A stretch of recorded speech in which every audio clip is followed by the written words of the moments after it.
사랑하는 베델의 성도 여러분, 오늘 하나님께서 우리들에게 주신 말씀은 출애굽기 33장 12절부터 17절까지 말씀으로 동행 끝까지 함께 하시는 하나님이 계시기에라는 말씀으로 말씀을 선포하도록 하겠습니다. 이 말씀이 선포될 때 우리들의 마음속에 성령님의 역사하심이 함께하기를 간절히 기도하고 소망합니다. 여러분, 오늘 우리가 함께 나눌 말씀은요, 이스라엘이 큰 죄를 범한 직후에 주어진 말씀이었습니다. 하나님께 권능의 손으로 애굽에서 그들을 건져내셨고 또 홍해를 가르셨고 광야에서도 먹이시고 입히셨습니다. 그런데 이 백성들은요, 하나님을 신뢰하지 못했습니다. 그들은 우상을 손으로 만들었습니다. 은혜를 잃어버렸습니다. 하나님보다 지금의 현실에 눈에 보이는 것들에 목숨을 구했던 아둔한 자들이었습니다. 그들은 깊은 위기 속에 이제 봉착하게 되었습니다. 바로 이 순간 그들에게 신앙의 본질이 서서히 드러나기 시작했던 것이지요. 여러분, 우리의 삶은요, 잘 될 때 그 본질은 절대로 드러나지 않습니다. 그러나 관계가 흔들리고 앞길이 불투명해질 때 비로소 스스로에게 묻게 되는 것이지요. 근데 지금 이 순간 그들에게, 아니 어떻게 보면 우리들에게 필요하고 우리를 살게 하는 것이 무엇인지를 모세가 바로 그 질문 앞에 서 있다라는 것입니다. 그는 가장 본질적인 것을 붙들게 되었어요. 가나안 땅이 중요한 것이 아니었습니다. 미래의 성공도 중요한 것이 아니었습니다. 지금 이 순간 문제 해결도 중요한 것이 아니었습니다. 하나님이 우리와 함께 하시는가가 문제였던 것입니다. 우리는 그것을 한 단어로 이야기하지요. 동행. 주님께서 동행하는가. 바로 이 자리에 있는 우리도 결단코 다르지 않습니다. 우리의 삶에도 수많은 문제와 염려가 있지요. 삶의 문제도 있고 자녀들의 문제도 있고 경제적인 문제도 있고 수많은 고단함이 묻어 있는 것이 지금 우리의 삶 아닙니까? 근데 분명한 사실이 하나가 있다라는 거예요. 우리의 인생은 내 힘만으로만 끌고 갈 수 없다라는 것. 그렇다면 우리가 끝까지 붙들어야 할 것이 무엇입니까? 그건 바로 끝까지 함께 하시는 하나님이 계시기에 동행을 통하여 우리가 붙들어야 할 온전한 은혜를 이 시간 함께 나누기를 간절히 기도하고 소망합니다. 여러분, 하나님의 동행은요, 막연한 위로가 아니라 거룩한 주님의 약속일 줄 믿습니다. 오늘 12절을 봅니다. 모세는 이렇게 하나님께 아뢰고 있습니다. 보시옵소서, 주께서 내게 이르시기를 이 백성을 인도하여 올라가라 하시면서 나와 함께 보낼 자를 내게 지시하지 아니하시나이다. 투덜대지 않습니다. 자신의 속상함을 내비치지 않습니다. 이어서 그는 하나님께 자신의 이름으로 알고 은총을 입혔다고 말씀하신 것을 붙들고 있었습니다. 그리고 이어서 13절에 뭐라고 했냐면 주의 길을 내게 보이소서라고 합니다. 이 모세의 기도를 잘 보면 그는 단지 방법을 묻고 있는 것이 아니었어요. 그는 하나님의 뜻과 하나님의 임재를 구하고 있었습니다. 백성들을 어디로 데리고 갈지보다 더 중요한 것이 무엇인지 그는 알고 있었다는 것이에요. 그의 본질은 하나님이 우리와 함께 하시느냐 하는 것이었습니다. 이것이 바로 믿음의 깊이 아닙니까? 얕은 신앙은요, 문제를 해결하는 것에 급급합니다. 그러나 깊은 신앙은 하나님의 임재를 구하고 있습니다. 얕은 신앙은 하나님 이것만 해결해 주시면요 라고 이야기를 하지만, 넓은 신앙은 하나님, 주님이 함께하지 않으시면 그 길은 제게 아무런 의미가 없습니다 라고 이야기를 합니다. 사실 우리는 종종 하나님의 그 기도의 응답을 원하면서 하나님을 놓칠 때가 많이 있죠. 건강을 구했고 평안을 구했고 자녀의 길을 열리기를 구했고 사업이 안정되기 원했고 관계가 풀리기를 원할 때가 많이 있었습니다. 물론 이런 기도들이 잘못된 기도는 절대 아닙니다. 하나님은 우리의 형편을 아셨고 우리의 필요를 들으시는 나의 하나님 아니십니까? 근데 더 중요한 질문이 있어요. 그것이 뭐냐면 그 모든 것이 하나님보다 우선인가? 모세는 그 질문 앞에 분명한 자였습니다. 그는 가나안보다 하나님을 더 원했습니다. 약속의 성취보다 약속하신 하나님을 더 붙들었다는 거예요. 이것이 여러분 진짜 신앙 아닙니까? 신앙은 하나님을 통해서 무엇을 얻어내는 것이 아니라 하나님 그분을 가장 큰 복으로 알고 인정하는 것입니다. 여러분, 우리의 신앙 과연 무엇입니까? 젊었을 때는 눈앞의 일이 커 보입니다. 당장 해결해야 할 일들이 너무나도 많이 있습니다. 그러나 세월이 흐를수록 우리는 더 분명히 알아야 하지요. 인생에서 가장 중요한 것은 일이 잘 풀리는가가 아니라 하나님과 내가 함께 걷고 있는가 하는 거 아닙니까? 돈이 있어도 하나님이 안 계시면 어느 순간 내 마음속은 공허하게 됩니다.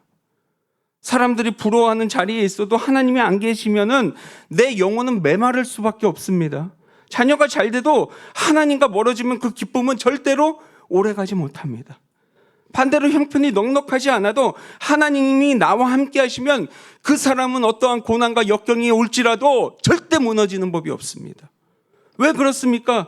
우리의 삶의 형편은 바뀌지만 하나님은 변하지 않는 나의 하나님 아닙니까? 내 육체 흔들릴 수도 있어요. 인간관계 하루아침에 멀어질 수도 있어요. 계획 틀어질 수도 있어요. 내가 붙들고 있는 것들이 하나하나 이 손가락 사이로 빠져나갈 수도 있습니다. 그러나 하나님은 절대로 내 백성을 버리는 법이 없었어요.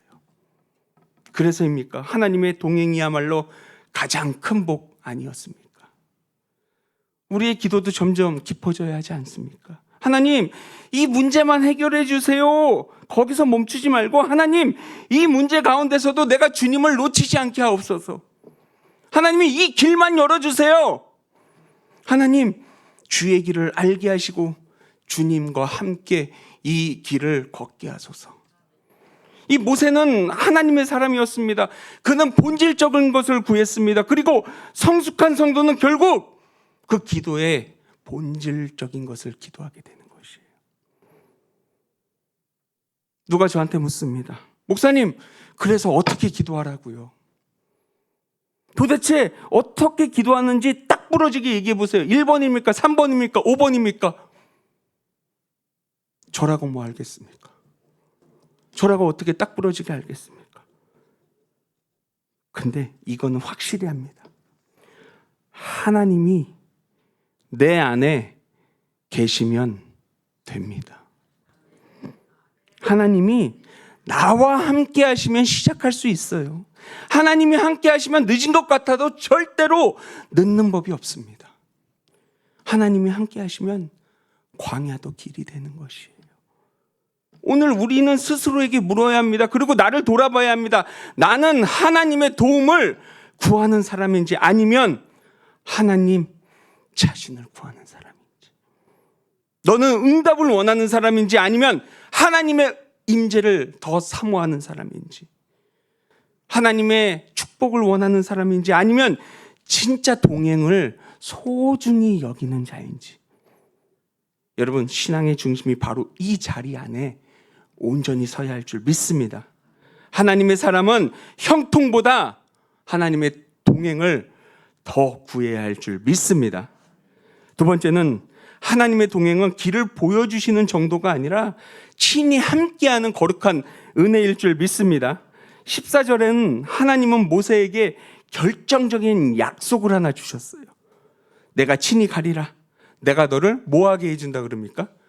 쉬게 한다 그랬어요. 쉬게. 하나님은 내가 너를 도와주겠다 하지 않았어요. 내가 너와 친히 가리라 하셨어요. 하나님 자신이 함께 가신다고 합니다. 그리고 그 동행의 결과를 쉼이라고 이야기했어요. 쉼. 우리가 흔히 생각하는 쉼 뭡니까? 일이 없는 상태 아닙니까? 문제가 없는 상태입니다. 염려거리가 없는 상태를 우리는 쉼이라고 생각을 합니다. 그런데 성경이 말하는 안식, 그런 차원의 말이 아니었어요. 성경이 말하는 안식은 하나님이 함께 하신다는 확신 속에서 누리는 거룩한 영혼의 평안인 것입니다. 이 평안은 상황이 다 정리되는 후에 오는 것이 절대로 아니에요. 오히려 상황이 여전히 어렵고 힘들지만 하나님이 함께 하신다는 그 거룩한 사실 때문에 내가 무너지지 않는 것입니다. 이것이 믿음의 안식 아닙니까? 현 시대의 사람들, 삶은 겉으로 보기보다 너무나도 많이 지쳐 있어요. 해야 할 일들은 줄지 않는데 몸은 예전 같지 않습니다. 책임은 여전한데 마음은 쉽게 무너져 있습니다. 자녀들도 다 키운 것 같아도 또 다른 근심이 있어요. 은퇴를 준비했어도 염려는 끝나지 않습니다. 건강 문제만 해도 그렇습니다. 건강검진 결과 하나, 그 전화벨 소리 하나에도 마음이 출렁하고 마음이 내려앉을 때도 있지 않습니까? 내가 사람들 앞에서 괜찮은 척하지만 혼자 있을 때 불안이 밀려오는 날도 있지 않았습니까? 그 이유가 단지 수많은 일들이 많아서였을 뿐이었습니까? 내가 버텨야 했고, 내가 책임져야만 했고, 내가 끝까지 끌고 가야 한다는 그 느낌 때문에 그래서 지친 것 아니었습니까? 근데 주님께서 오늘 분명히 말씀하셨어요. 내가 친히 가리라. 내가 친히 가리라 말씀하셨어요. 너는 혼자가 아니라고 이야기하지 않았습니까? 내 인생길을 내 혼자 걷게 두지 않겠다라고 말씀하셨어요. 내가 짊어진 짐을 나는 절대로 모른 척하지 않겠다고 약속하셨어요. 예전에 있던 성도님께 들은 이야기입니다. 큰 수술을 앞둔 한 성도님이 계셨어요. 세상적으로 부귀했고 명예도 있었어요. 근데 몸이 갑자기 안 좋아졌어요. 우리나라에서 유명한 큰 병원에서 이름만 대면은 아는 의사 선생님께 수술 날짜까지도 잡았어요. 마음이 흐트러집니다. 수술실에 들어가기 전날 밤에 병실에 누워서 천장을 바라보며 이런 생각이 들었다고 했어요. 혹시 내가 여기서 나가지 못하면 어떡하지? 그럼 내 가족은 어떡하지? 그동안 나는 붙들고 살았던 일들이 다 무슨 의미가 있을까? 사실 전날까지도 수많은 교인들이 다녀갔고 친구들이 다녀갔고 동료들이 다녀갔는데 괜찮을 거야 라고 위로는 했지만 마음이 쉽게 가다듬지 못했다는 거예요. 차분해지지 못했대요. 새벽에 아내 권사님께서 조용히 손을 잡고 한마디 했답니다. 여보, 내가 옆에 있어요. 당신은 혼자가 아니야. 근데 그 안수 집사님이 되게 목석 같은 분이었거든요. 말도 없고 묵묵히 일하시는 분이었는데 눈물 한 방울이 또르륵 떨어졌대요. 그 한마디가 모든 문제를 치유한 것 같았다는 거예요. 여러분, 근데 사실 이 한마디가 모든 상황과 모든 형편을 치유했습니까? 아니에요.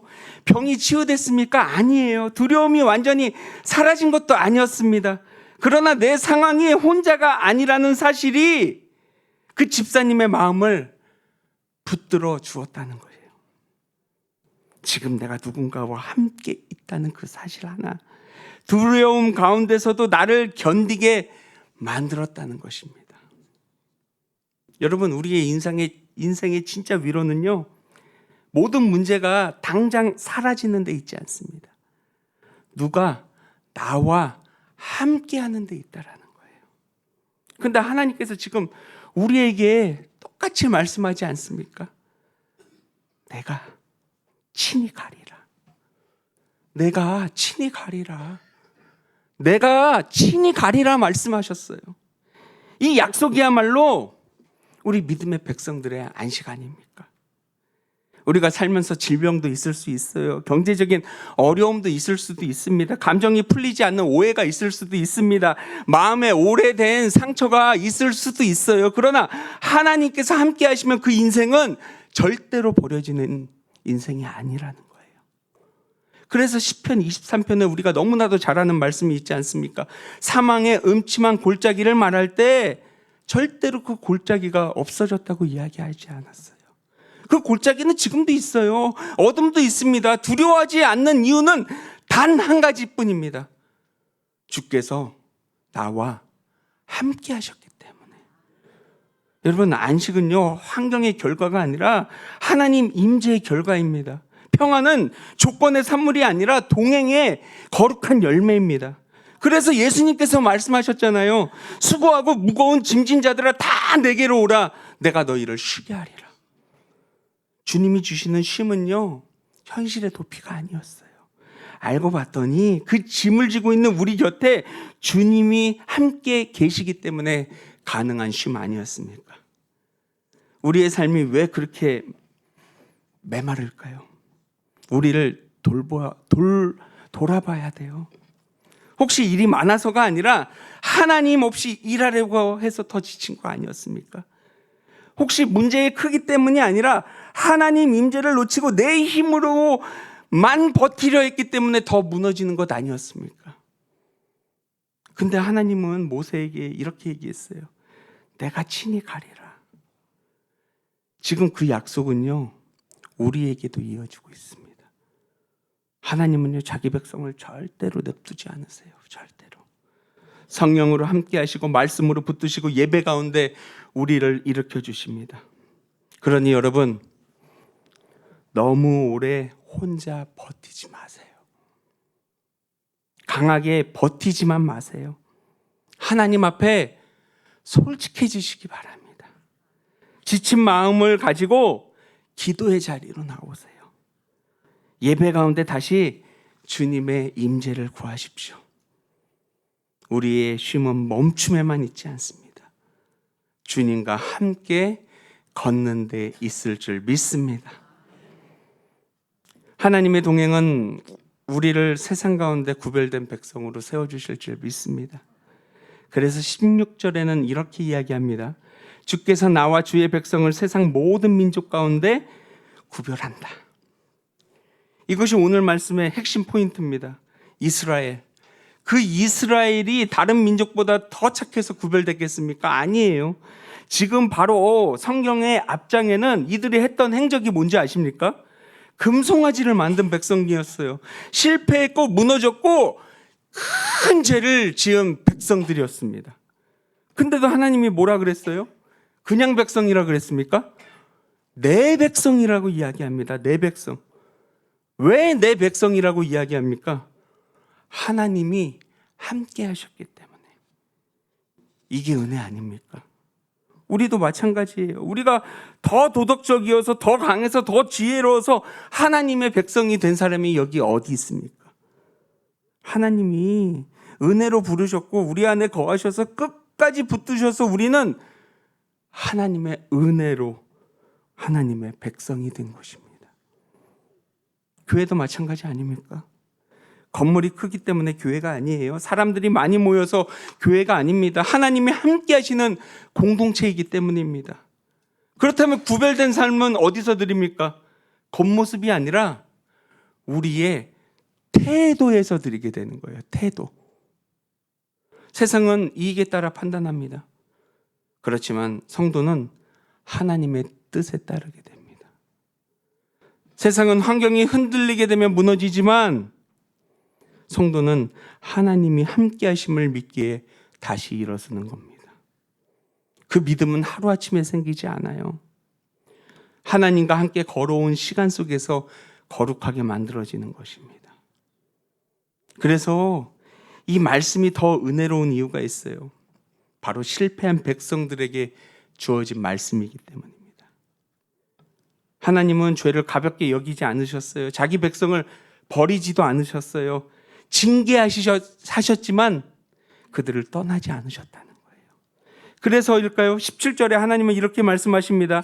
너는 내 앞에 은총을 입었고 내가 너를 이름으로 안다. 하나님은 우리를 이름으로 안다 말씀하셨어요. 이 약속이 예수 그리스도 안에서 완성됩니다. 예수님은 우리와 함께 하시려고 오셨고 십자가에서 우리 죄를 담당하셨고 부활하신 후에 말씀하셨어요.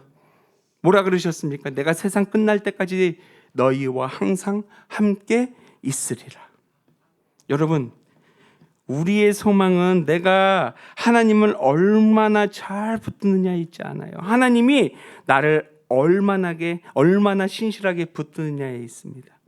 내 연약함보다 하나님의 은혜가 더 크다라는 거예요. 그래서 우리는 끝까지 갈 수 있는 것입니다. 사랑하는 성도 여러분, 우리의 인생의 가장 큰 복은요, 형통이 아니라 하나님의 동행입니다. 주님이 함께 하시면요, 광야에도 안식이 있고 세상 속에서도 우리는 구별된 백성으로 살아갈 수 있어요. 그러니 우리의 기도는 이렇게 이어져야 합니다. 주님, 내 형편보다 주님이 함께 하심을 구합니다. 주님, 나와 동행하소서. 주님의 동행을 간구할 수 있는 베델의 가족들이 되길 소망합니다. 꼭 그렇게 될 줄 믿습니다. 우리 주가 일하시네 함께 찬양 드리겠습니다.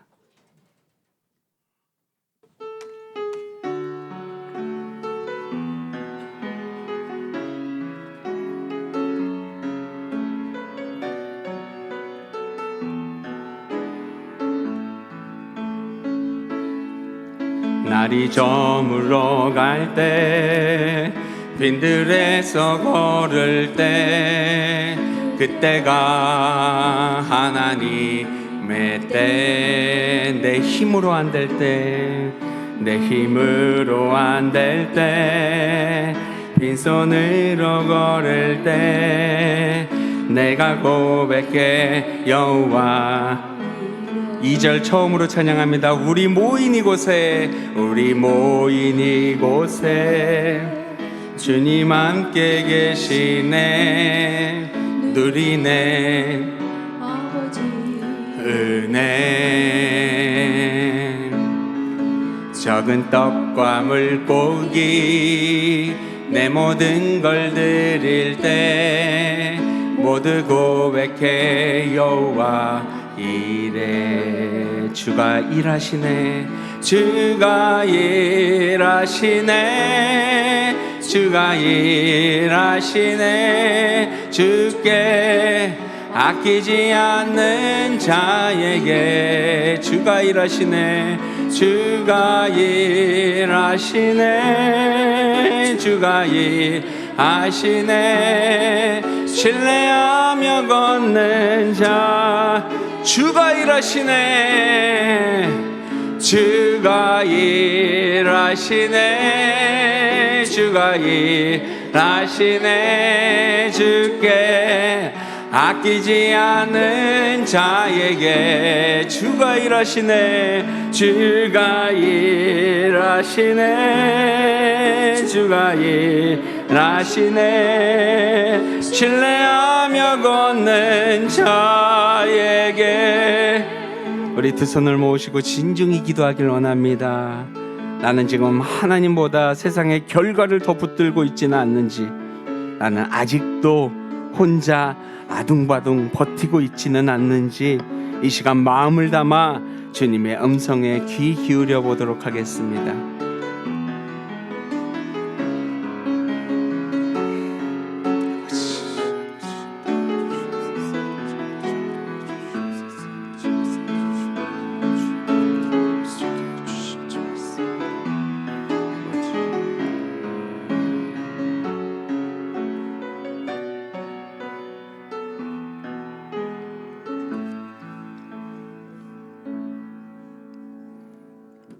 하나님 아버지, 오늘도 말씀 앞에 우리를 세워주심이 감사합니다.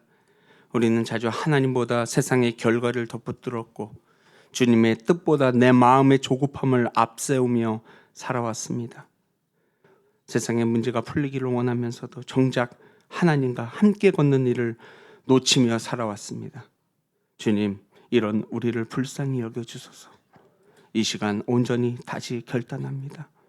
형통보다 주님의 동행을 구하게 하시고 응답보다 주님의 임재를 더 사모하게 하옵소서.